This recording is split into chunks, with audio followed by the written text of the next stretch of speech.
Sa ibang mga bagay, pinirmahan ni Presidente Rodrigo Duterte ang Republic Act No. 11593 kahapon, October 28, 2021, na nagre-reset po ng eleksyon sa Bangsamoro Autonomous Region in Muslim Mindanao sa 2025. Sang-ayon po sa batas neto, binibigyan ng kapangyarihan ang ating Presidente na mag-appoint ng hanggang 80 or 80 new interim members of the BTA who shall serve until June 30, 2025 or until their successors shall have been elected and qualified. So yan po ang ating mga mainit-init pang mga balita. Pumunta na po tayo sa ating open forum. Go ahead, Yusek Rocky.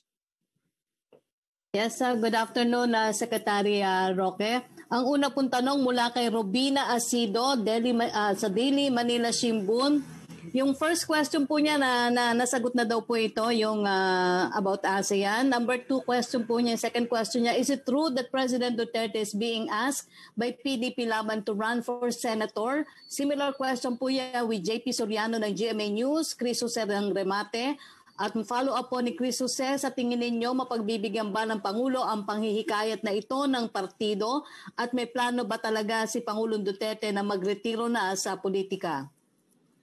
Well, nabasa ko rin po sa balita na hinihikayat nga po ng PDP Laban na tumakbo bilang senador ang presidente. Pero hindi ko pa po naitatanong kay presidente kung gagawin nga niya po ito, no? At pakikinggan itong suhestyon ng PDP Laban.